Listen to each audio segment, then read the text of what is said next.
नमस्कार, मैं हूं आपके साथ अंकिता पाल। बुलेटिन की शुरुआत करते हैं। कुरुक्षेत्र में अंतर्राष्ट्रीय गीता महोत्सव के अवसर पर मुख्यमंत्री नायब सिंह सैनी ने शंखनाद और मंत्रोच्चारण के बीच में महाआरती और गीता पूजन किया। इस कार्यक्रम में आरएसएस के राष्ट्रीय प्रचारक इंद्रेश, गीता मनीषी स्वामी ज्ञानानंद महाराज, पर्यटन मंत्री डॉक्टर अरविंद शर्मा और अन्य प्रमुख नेताओं ने हिस्सा लिया है। साथ ही ब्रह्म सरोवर के पावन तट पर दीपोत्सव का आयोजन किया गया। हजारों दीपों से सरोवर का तट जगमगा उठा। मुख्यमंत्री ने गीता जयंती के महत्व पर प्रकाश डालते हुए कहा कि इस महोत्सव ने कुरुक्षेत्र की वैश्विक पहचान दिलाई है।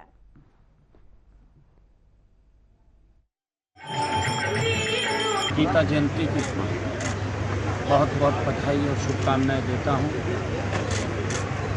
कुरुक्षेत्र की इस पवित्र भूमि पर भगवान श्री कृष्ण ने स्वयं अपने मुखारबिंद से मानव मात्र के लिए गीता का, कर्म का, और आज 15 तारीख से अंतर्राष्ट्रीय गीता जयंती महोत्सव ये प्रारंभ हुआ था।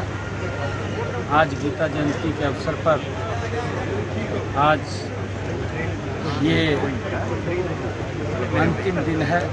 अभी और जो हमारे यहाँ पर स्टॉल्स लगे हुए हैं उनके लिए 21 दिन लगातार, ये 15 तारीख से लेकर के 21 दिन का पूरा ये चल रहा है।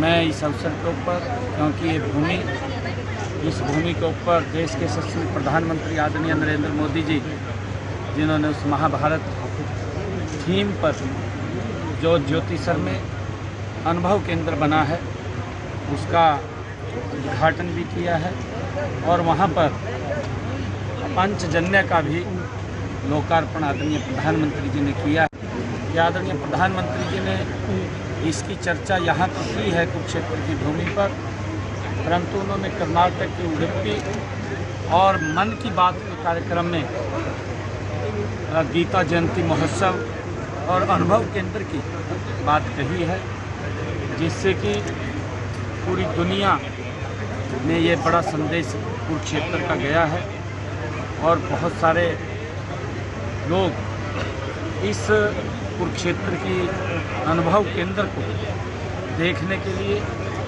उस महाभारत कालीन थीम को देखने के लिए यहाँ पर आएंगे। ये हमारे लिए बड़े खुशी की बात है और अब वो अनुभव केंद्र भी आम लोगों के लिए वो खुला है। आकर के परिवार सहित, बच्चों सहित और देश और प्रदेश से लोग निरंतर आ रहे हैं।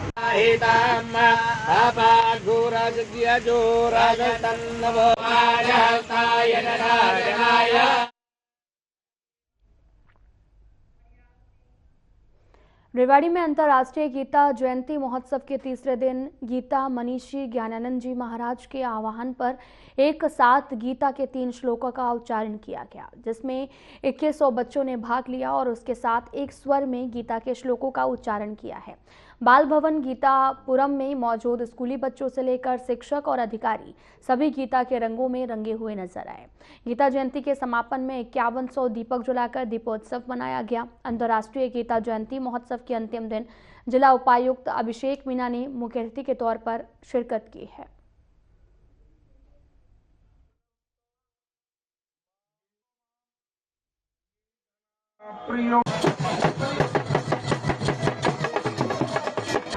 पिछले 3 दिन से चल रहा था, आज उसका आखिरी दिन था, जिसमें आज 2 गतिविधियां मेन रूप से हुई है। पहला गतिविधि हुई है 11 बजे एक साथ लगभग 2100 बच्चों ने गीता के श्लोकों का उच्चारण किया।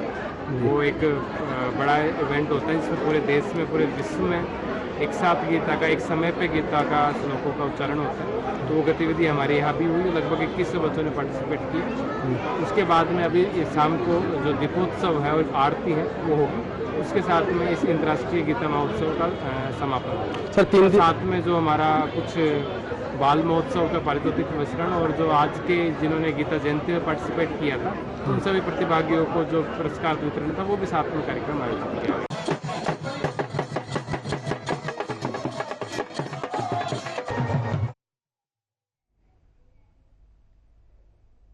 हरियाणा के नेता प्रतिपक्ष भूपेंद्र सिंह हुड्डा ने 2 खिलाड़ियों की मौत को लेकर सरकार पर निशाना साधा।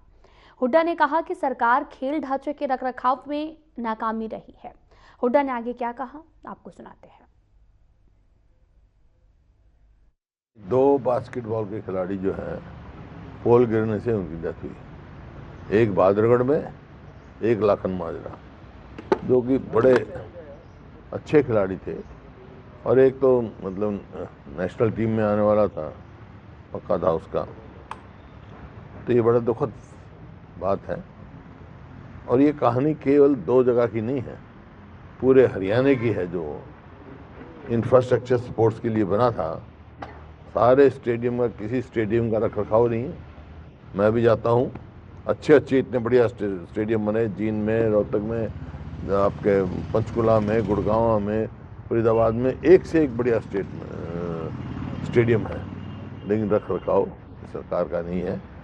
ये सरकार जिम्मेवार है इस बात के लिए। जो खिलाड़ियों को हुआ, इनको मैंने कहा था भाई, इनको एक तो तुरंत उनको वो दें, परिवार में एक नौकरी दें, और उनको आर्थिक स्थिति, मतलब 5 लाख क्या मायने रखता है, 5 लाख का क्या मतलब हुआ। नहीं ठीक है, वो तो मेरे को मालूम है कि लाखन माजरे के लिए दिए थे उन्होंने, और वो भी मतलब उलझाए रखे उनको। यही तो मैं कहता हूँ, इसी वास्ते तो सरकार जिम्मेवार है। तो उसको, जो भी दोषी है उसको दंडित करना चाहिए। तो इसको गंभीरता से क्यों नहीं लेते सर? जो है ही नहीं सरकार उसके लिए, किसी भी मुद्दे के लिए, जनहित के मुद्दे के लिए है ही नहीं गंभीर। उनको खिलाड़ियों के जो स्पोर्ट्स स्टेडियम बने थे हर गांव, बड़े बड़े गांवों में, शहरों में, इस वास्ते बने थे कि हमारी जो युवा पीढ़ी है उसका ध्यान इधर उधर ना जाए। जैसे पंजाब में ड्रग फैल गया था, तो उससे करने के लिए उनका फ्यूचर निश्चित हो। इसी वास्ते कोई भी हो, समाज, देश कोई भी लगाओ, वो देश दुनिया में सबसे आगे है, जो खेलों में सबसे आगे, वो विकसित देश है। इसी प्रकार समाज का है, प्रदेश का है। इसी वास्ते ये था कि भाई 3 चीज़ होती हैं उसमें। एक तो इंफ्रास्ट्रक्चर, एक प्रोत्साहन, एक उनका फ्यूचर अश्योर करना। उसी हिसाब से हमने स्पोर्ट्स नीति बनाई थी। इंफ्रास्ट्रक्चर क्या तैयार किया था, फिर टैलेंट हंट किया था हमने स्कूल में, ताकि उसी टाइम जो खिलाड़ी जिसकी रुचि हो उसको कोचेस लगाए, आगे बढ़ाए, एकेडमी बनाई, और फिर अच्छी नौकरी दी, डीएसपी तक के नौकरी दी। इन्होंने एक को नहीं दी, कोई ध्यान ही नहीं है इधर।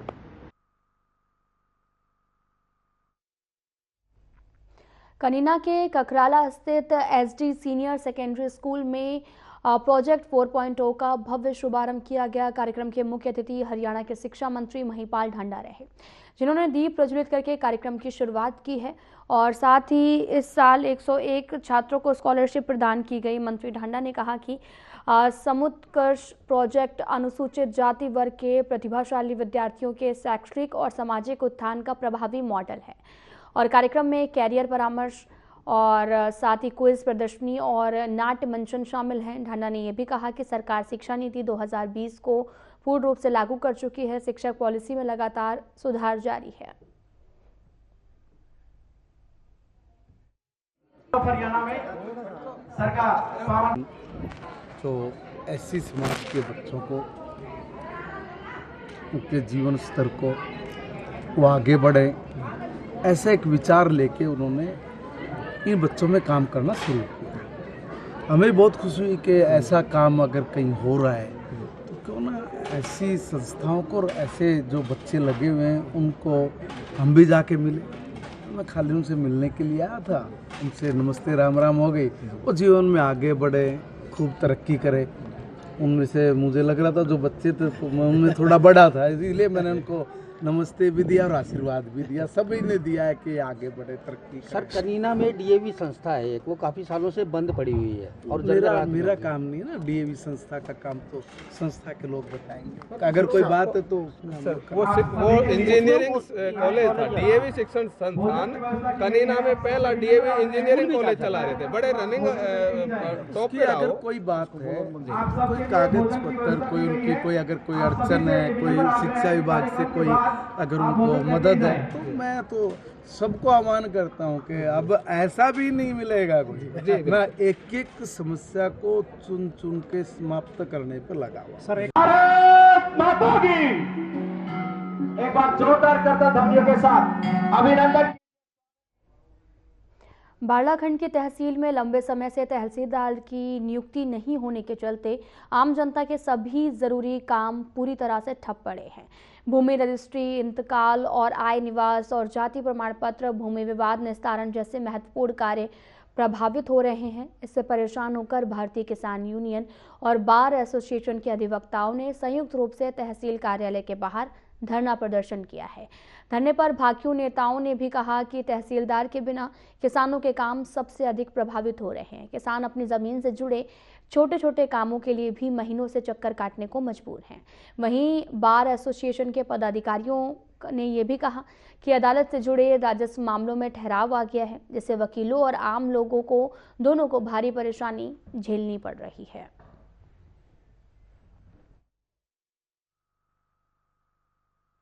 तहसीलदार साहब और नायब तहसीलदार की यहाँ परमानेंट ड्यूटी नहीं है और फिलहाल 1 महीने से तो टेम्परेरी भी ड्यूटी किसी की नहीं है। डीआरओ के यहाँ जाने के बाद तो बिल्कुल काम ठप पड़ा है।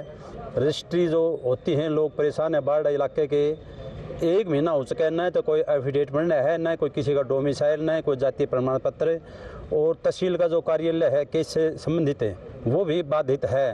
और आज हमारे इलाके के मौजूद आदमी, किसान और भी जो भी वकील अधिवक्तागण, टाइपिस्ट सभी यहाँ धरने पाए हुए बैठे हैं। और जब तक यहाँ तहसीलदार की मांग है जो पूरी नहीं हो जाती तब तक हम यहाँ धरने पर डटे रहेंगे और अनिश्चितकालीन धरना रहेगा हमारा। ये आज का मामला कुछ भी नहीं।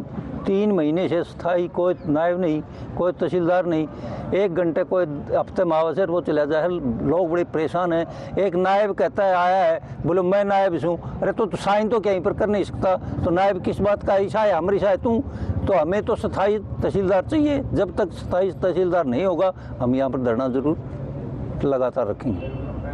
हर समस्या है, एफिडेविट की समस्या, रजिस्ट्री की समस्या और जो तहसील में होती है वो सारी समस्या खड़ी हैं। परेशान होते हैं लोग, सारा दिन लगातार चक्कर काट के चले जाते हैं। लोग दूर दूर से आते हैं। बताओ,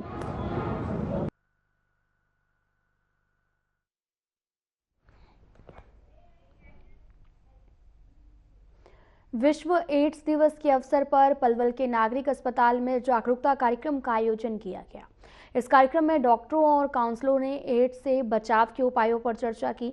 इस मौके पर डॉक्टरों ने बताया कि असुरक्षित यौन संबंध और गर्भवती मां का बीमार होना या संक्रमित व्यक्ति का रक्त चढ़ने से एड्स हो जाता है, लेकिन यह एक दूसरे को छूने, एक साथ खाना खाने से नहीं फैलता। वहीं काउंसलरों ने बताया कि रेड क्रॉस सोसाइटी के साथ मिलकर समय समय पर कैंप लगाकर लोगों के टेस्ट किए जाते हैं और जागरूकता फैलाने की कोशिश की जाती है।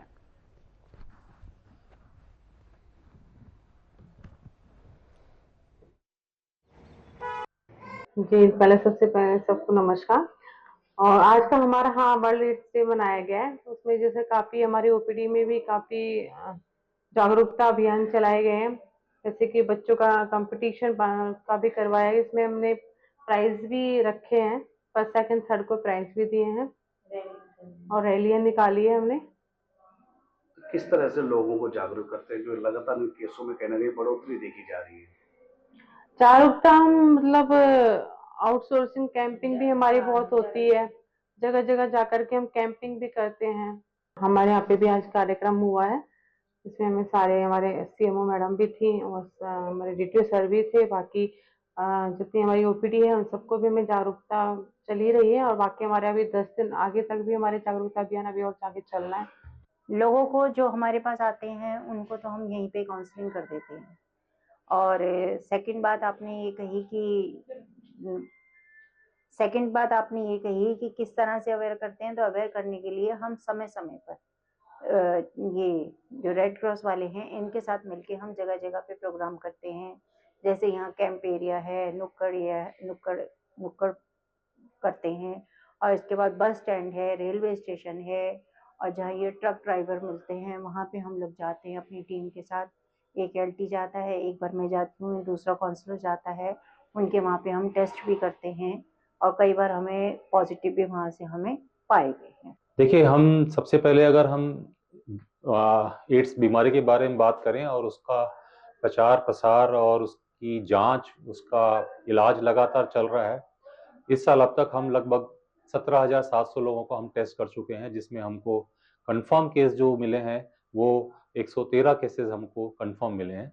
पिछले सालों के मुकाबले देखा जाए तो लगभग इतने ही कभी 140 केस हमको मिले थे और उसके पहले साल हमको लगभग 158 केसेस मिले थे। तो ट्रेंड कुछ वही है, कुछ संख्या में कोई बहुत ज़्यादा बढ़ोतरी नहीं हुई है, लेकिन केस अभी भी हमको मिल रहे हैं। इम्पॉर्टेंट ये है कि अब की बार वर्ल्ड हेल्थ डे के एड्स डे पे जो मैसेज है वो है कि यह छूने से, साथ बैठने से, साथ खाने से नहीं फैलती है तो सिर्फ अफवाहें या अज्ञानता।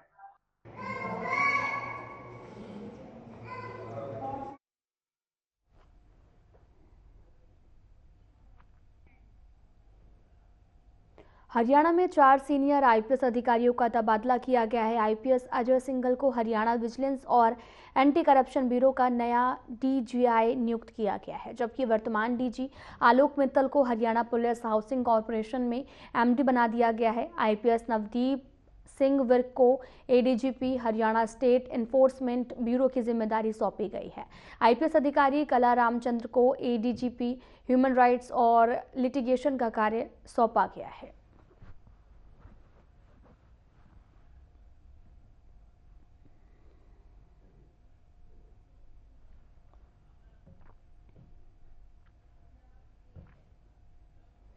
रेवाड़ी के एक होटल में नेवी जवान की संदिग्ध मौत का मामला सामने आया। अटेली के गांव गढ़ी रूथल निवासी जवान हितेश 25 दिन की ड्यूटी पर घर आया था। सुबह कमरे से बाहर न आने पर पुलिस को सूचना दी गई। दरवाजा तोड़ने पर शव बाथरूम में मिला है। प्रथम जांच में जहरीला पदार्थ खाकर आत्महत्या का मामला लगा। सही पुष्टि पोस्टमार्टम रिपोर्ट के बाद होगी।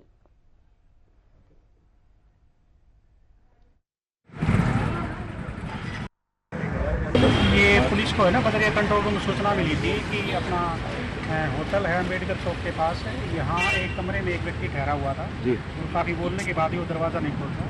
जिस सूचना पे पुलिस यहाँ पे आई और देखा तो दरवाज़ा खोल के देखा तो उसकी डेड बॉडी बाथरूम में पड़ी हुई थी। अंदेशा है सुसाइड। करीबन रात को 3:30 बजे के करीब यहाँ पे आया है जी। और बाकी अभी हर एंगल से जाँच की जाएगी, जैसी भी कार्रवाई होगी अमल में लाई जाएगी।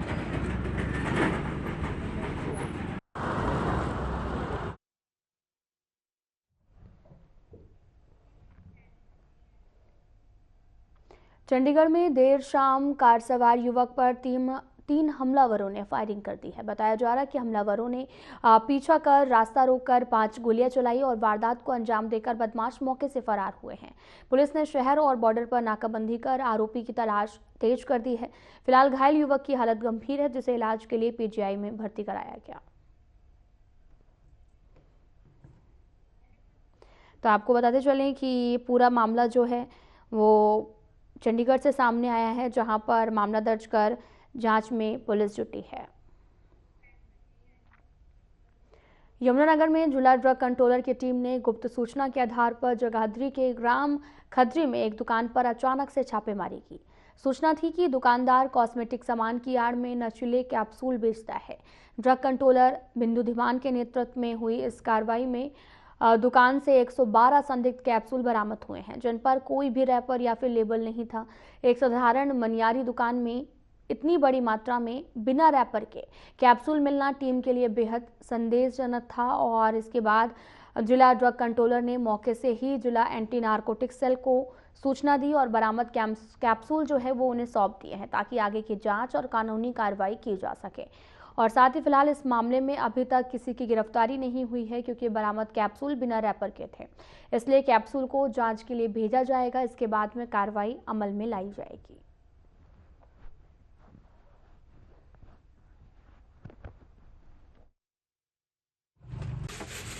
देखिए, ये जो कैप्सूल्स हमें मिले हैं बेसिकली एक मनियारी की दुकान है और इसमें जो भी एक्शन रहेगा, हम लोग ये जितने भी कैप्सूल्स हमें रिकवर हुए हैं ये एएनसी टीम को हम सौंप देंगे।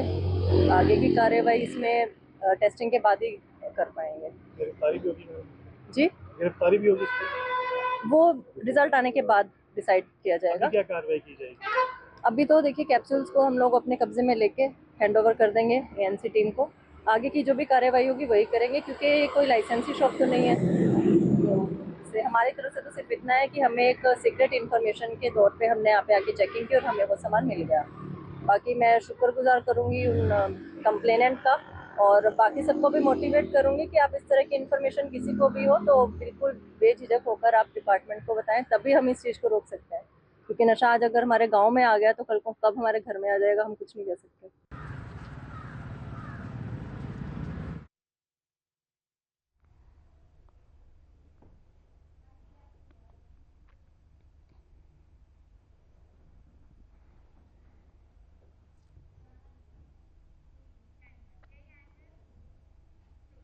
बास्केटबॉल पोल के नीचे दबकर जान गंवाने वाले खिलाड़ी अमन के परिजनों ने पुलिस में लिखित शिकायत दर्ज कराई है, जिसमें उन्होंने पीजीआई रोहतक के डॉक्टर, बास्केटबॉल पोल मेंटेनेंस और स्टेडियम के जिम्मेदारों पर एफआईआर दर्ज करने की मांग की है। वहीं परिजनों का आरोप है कि अमन की पोस्टमार्टम रिपोर्ट में लापरवाही की गई है, जिसमें उसकी उम्र 2 अलग अलग जगहों पर गलत लिखी हुई है और मेल की जगह उसे फीमेल दर्शाया गया है।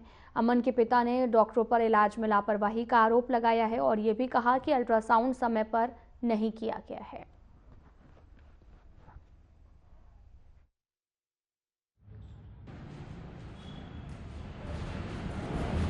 जी, हमने कंप्लेन दी है आज हमारे छोटे भाई के लिए, जिसकी डेथ ये होशियार ब्रिगेडियर सिंह स्टेडियम में हुई थी।